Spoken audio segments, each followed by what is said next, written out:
9/11 Survivor Stories. Trigger warning, viewer discretion is advised. I can't believe tomorrow will be 20 years already. I was on the 48th floor in the North Tower, September 11th, 2001. Here is my story. I woke up to a beautiful day, went to work like any other day, clocked in around 8 a.m. like I did most days, had my breakfast, enjoyed the view looking south from my cubicle on the 48th floor, North Tower of One World Trade Center. The date was Tuesday, September 11th, 2001, and my life was about to change for the worse. When the plane first hit about 8:48 a.m., you could not imagine the sensation I felt.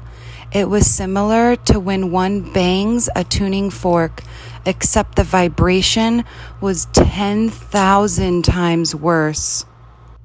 I remember looking around me and everything was a vibrating blur.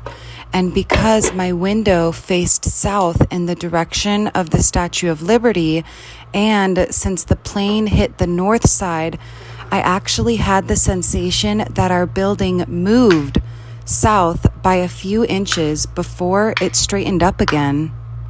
Immediately, one girl near me started screaming hysterically, and for a few seconds, no one seemed sure what to do until we all saw lots of debris falling from above through the window.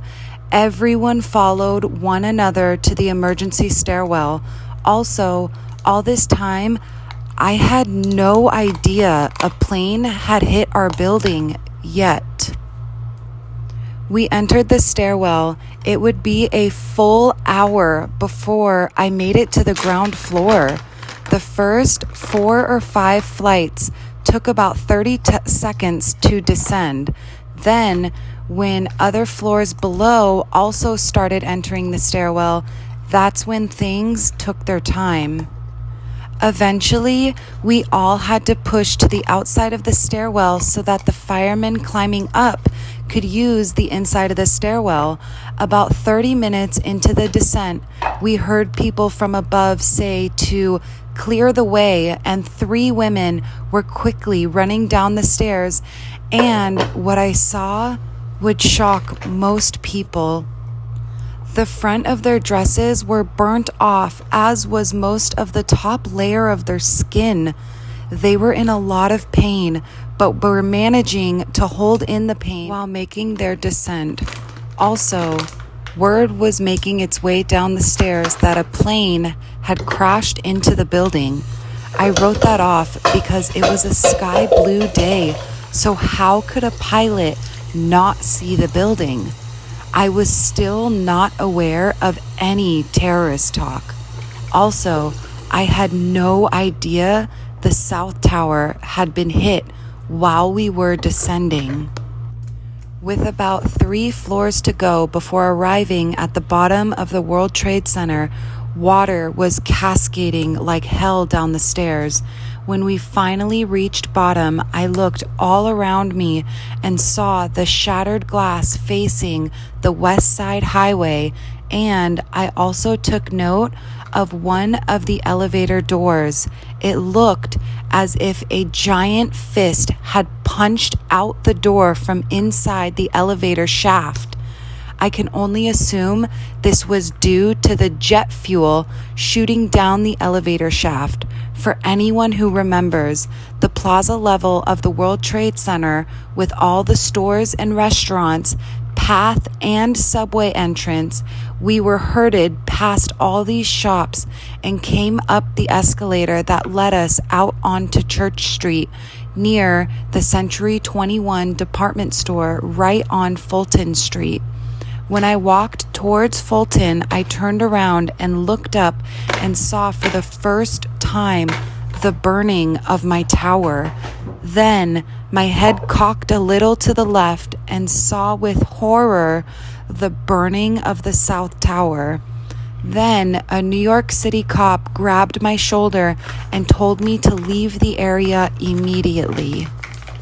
I walked halfway down Fulton and again turned around to look at the burning towers. Unbelievable. Also, I hadn't yet invested in that new invention, the cell phone, and saw that people were having problems making calls and realized I have got to call my mom and dad, who I know are freaking out at this point. I finished walking that half block to Broadway and had to make a decision.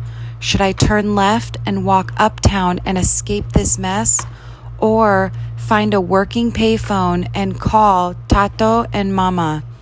That's when I thought of One Chase Manhattan Plaza, which was about 3 blocks away southeast, which is where I used to work. Couldn't get in the building, hung around for almost 5 minutes before deciding to walk uptown to the Ukrainian East Village of Manhattan. I was standing next to the Federal Reserve Building on Nassau Street and Maiden Lane when everything suddenly changed for me. A loud rumbling noise started and everyone was looking up at the buildings around us. From where I was, I could no longer see the World Trade Center towers. Then I looked south on Nassau towards Wall Street and I saw people running for their lives in the direction of the East River. It looked like something from any of those movies we have all seen when New Yorkers are fleeing from some terror. Behind these people was a giant wall of smoke, which later I found out was the South Tower dust following all these people. It started to bore down on me standing near Fulton. I started running again, also towards the river. I even noticed 2 large ladies not far from me run out of their shoes and running barefoot as fast as they could. I got about 2 blocks east of Nassau when I stopped running, saw this monster of a cloud descending on me, turned around with my back to the cloud, pulled my shirt up to cover my nose and mouth, covered my face with my hands, and allowed myself to be impacted by this. I counted to 30, my breathing increasing, and started to open my palms, sort of the same way a grown-up plays peekaboo with a child. I don't wear glasses, nor did I have sunglasses with me, but when I removed my hands, everything was dark. I had no idea that this was South Tower dust enveloping me.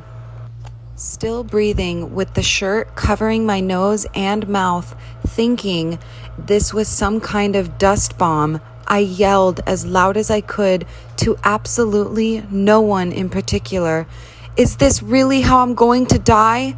That's when the dust started to sting my eyes and I had to start feeling for the parked cars to the side of me. I called out if anyone was there, and Jesus Christ, in the form of a bald, middle-aged man in a shirt and tie, grabbed my hand and started leading me away. We made it to a small side street called Gold Street near Fulton, and there were these young people grabbing anybody who was outside and pulling them into their doorway, me and Jesus Christ included.